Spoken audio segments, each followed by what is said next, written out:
Welcome to 4 C's of Course Design. My name is Dunaway, and I'm the Instructional Designer at Gadsden State Community College.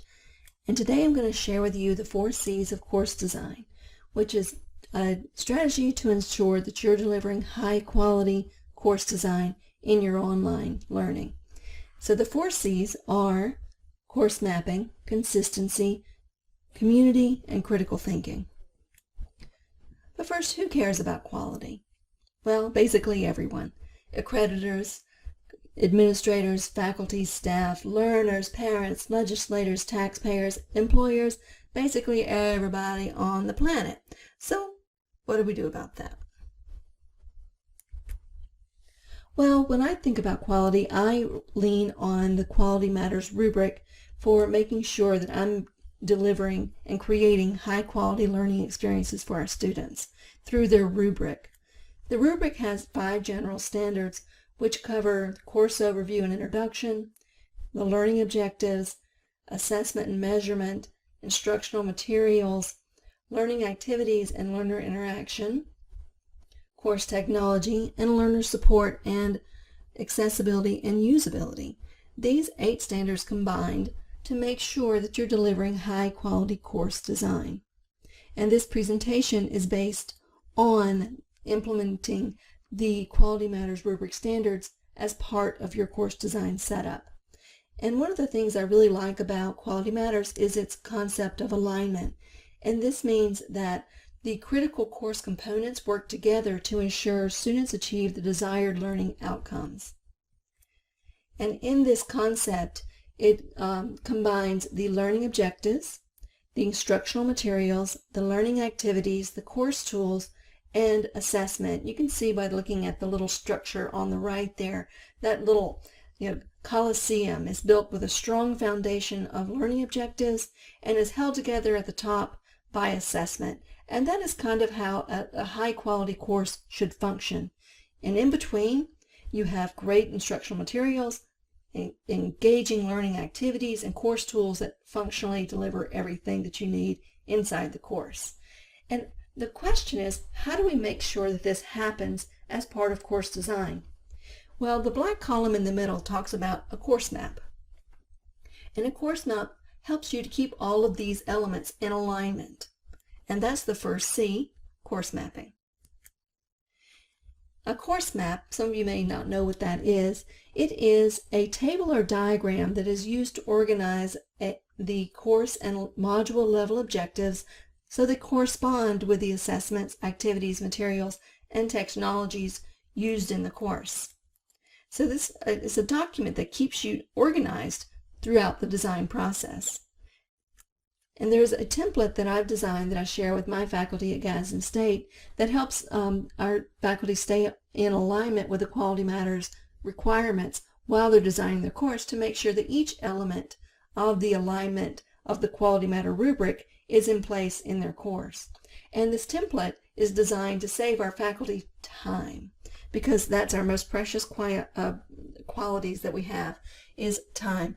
So if we have a template to guide the experience and guide you through the process of making sure that you include all the critical components and that they're in alignment, then we first of all know you have them all, and secondly, we know that there'll be a good learning experience for the students. So that's how the Quality Matters rubric combined with a course map can help you set up quality courses online. And that's why it's our first C, course mapping. As part of this session, I've created a session resource folder in Google Drive that I'd like to share with you. And you may access it by typing in the URL at the bottom, the address at the bottom. There's tinyurl.com/AIDN4CS. So basically, Alabama Instructional Design Network 4 Cs. So I hope that you will go and use the resources there. And now we'll move on to the second C, consistency. We want to create a predictable pathway for student learning through course design. And one of the ways you can do this is to create a course template. And you may not be able to do this on your own. You may need a course shell. So my tip there is to ask your LMS administrator to create a sandbox for you, and then you can name it Course Template. And inside your course template, you're going to place all of the items that you would use over and over again as you design new courses. This will save you time as you work on revamping more and more courses. And this is in compliance, or it meets the standard requirements of the Quality Matters 8.1, which is Course Navigation Facilitates Ease of Use. And this is part of the accessibility standards for Quality Matters. Other things you can do to provide consistency is to use your course map to design your course template, and you can use templates to introduce your courses. And this will give you a template that you will use each time you design a course to introduce your course, to give an overview. You'll give a paragraph or so about what the course is about and why students should take it and why it's important. You'll list the course objectives, and then you'll explain how the course works and what they will do in each module. And then as you build out each module, you'll pop in a module overview. And in a module overview, you'll have a graphic at the top, and then or an overview video if you have the time, which I hope you do. And then underneath, you'll have the same type of introductory paragraph, followed by the course objectives and the module objectives, the learning activities. But the most important component of the module overview, beyond building consistency from module to modules for your students, is see at the very right side of the activities. Look at the number 1. You see something there that says 5 minutes. Well, in each module, I like to give my students an idea of how much time they're going to need to allocate to complete each area of activities, so that they don't wait to the last minute. Like if their work is due at 11:59 on Sunday, they don't start working on a 3-hour project at 10 o'clock on Sunday evening. So this relieves stress, it allows everyone to manage their time, and it provides consistency inside your course. Now these resources, the module overview and the course overview template, are available to you in our session resources. So I hope you'll take advantage of those. I also hope you will get in touch with your LMS and get yourself a course template started for yourself in your LMS to make your design process easier. Because one of the things that I do in my template is I go ahead and start to build my community. And that's our third C for this presentation or this session, is community. We want to build a course community. And we can start by introducing ourselves. And we can go ahead and put that into our course template. And it meets the standard for the Quality Matters high quality mark of a self-introduction by the instructors, professional and available online. Well, if you create one that's broad enough and explains yourself broadly enough, you can use your introductory video for all of your courses. So if you do this once and put it into your template, then you can just use it anytime you're building a course, and you only have to do that once. And you're starting to build that community, because now your teachers have a name, face, and a voice to put with you. And then you want the students to know each other, which is part of Quality Matters Standard 1.9. Learners are asked to introduce themselves to the class. So in your template, you can pop in a discussion to say hello and introduce yourself. And then I like to also include an icebreaker discussion just to make it a little bit more fun. And you kind of need to gauge your icebreakers based on the type of class that you're teaching. So there's a great article that I'm including in our resource folder called the 21 Virtual Course Icebreakers. So that gives you a variety of items to choose from to make that second discussion a little bit more interesting and more in line with what you want to share with your students. Because I always tell my instructors that everyone needs voice and choice. So if you need to find the icebreaker that works for you and for your students instead of one that I think works for mine. So there's a great article in there for you to go and search and see which one works for you. And to not only when we start the class, we want to introduce ourselves, we want the students to introduce themselves, but we want to keep it going. throughout the semester. So we want to keep that teacher presence going, and I like to use an app called Bitmoji, and I've created an avatar. That's my avatar in the bottom right there, and she goes with me everywhere because you know what, she's always camera ready. And sometimes I do a video in my announcements to give the students a weekly overview, and sometimes I just let my little avatar do the work for me, such as in the example here for I guess week 4 of my class at JSU. I just popped my little goals girl in there and explained what we needed to do for that week so that I still had a little teacher presence, but I didn't have to create a video. But it's just an easy way if you're running out of time one week, you're like, oh my goodness, I don't have time to make this video. Well, you can still have some teacher presence by using an avatar. And a Bitmoji is a really good way to go. The way you want to keep your students engaged through discussions is making the discussion matter to them and make it a little bit more interesting. So one of the things that I like to do is called a show and tell discussion. So I'll have the students submit an assignment to me to get feedback from the instructor, and then I'll also have them post their artifact. Usually it's a presentation or an article that they've found or something that they've created that they can share with their peers using all the same rubric, so that each person can see how the other students interpreted the same assignment.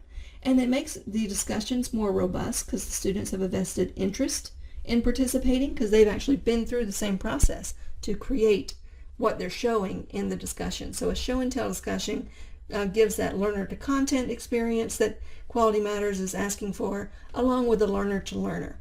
So I have the students submit it to me for assessment through an assignment, then I have it shared with each other through discussion. And this is what that looks like in my class at JSU. This particular assignment wasn't in the news. I teach the Foundations of Education, which is a class where teachers decide whether or not that this is the field for them. And this assignment, they were to go out and find a news article and share in the discussion about a teacher either behaving ethically or not behaving ethically, and then explain how that impacts their decision to want to be a teacher. So that was a very robust conversation right there. Anyway, so the strategies that I'm bringing here to build a community in an online learning environment is to build it into your course design. Go ahead and put your instructor introductory video in all your classes. Get your icebreakers ready. Go ahead and get you a standardized introduction post, and then in the announcements either pop out a little video, like a 30-second video is all you need, or use your avatar. Like I said, I love Bitmoji. And then make your discussions more interesting and more collaborative by doing show and tell, so that everyone has a vested interest and they're not just answering a question and responding to peers. The resources that I'm providing in the folder for us is the article, the 21 icebreakers for online teaching, and then I have a digital newsletter which has, and it's basically a how to get going and creating a Bitmoji and using it in your classroom tutorial, digital tutorial, for lack of a better word. But you can go in, it has videos, it has links, and it'll tell you exactly what to do to get going with a Bitmoji in your own classroom. So I hope those resources will be helpful to you, which moves us into the 4th C, which is critical thinking. And back to Quality Matters and what activities should look like and what they should include will make us make sure that we have critical thinking activities, because we don't want surface learning, we want deep learning in our classes. And so all 3 elements need to be taking place, and that can be an overwhelming task for an instructor who is accustomed to giving multiple choice tests or just asking for essays. So I've brought in a couple of strategies, one of which, and of course, go back to the course map. It's in there, so we know that we're going to track it, know that we're going to remember to, oh yeah, we need to do something where everyone is actively engaged. But one of the things we want to make sure is it's easy, because we don't want to have to reinvent the wheel each time, because there's a lot of resources out here to make this concept easier. So we want to marry the learning objectives with the activities. And one of the easiest ways to do this is to go back to your learning objective and then use the resource that I'm sharing with you called Bloom's Taxonomy, Verbs and Activities. So it takes Bloom's taxonomy levels. For instance, the one that I've blown up here on the screen is creating, and it gives you all the verbs, your measurable verbs that you would use in a learning objective. There's combine, assemble, create, design, manage, and then it gives you a list of activities on the outer ring. So that is a really useful, quick tool to just brainstorm, to like get you going in the right direction, like, oh yeah, I could do that. If you have a little bit more time, and you can have someone you can collaborate with, maybe a group of people who teach the same class, there's a game that you can play, which is fantastic. It was designed by Valerie Olenek, and it's called the 4 C's to an A+ Learning Experience. And the idea is that if you take any of these 4 C's and use them all in the same lesson, your students will have an A+ learning experience. And the 4 C's is basically a menu to choose from, and it's 12 choices, and they are chance, creativity, collaboration, collections, choice, character, challenge, curiosity, competition, community, currency, and competence. And we'll just break those down a little bit. And what you do before I break them down is you choose any 4 of these and put them all in the same, trying to achieve the same learning objective through an activity.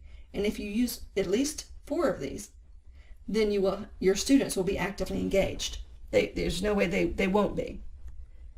So just briefly I want to go through these. You can have a community, and can you give them choice?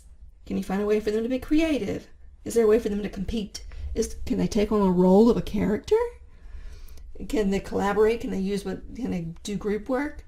Is there a challenge? You can let people challenge each other. Is there a way to spark curiosity? Is there some way you can impose randomness? Is there something, a virtual currency that you could use that they could be traded or purchase or give virtual items? Could they build collections?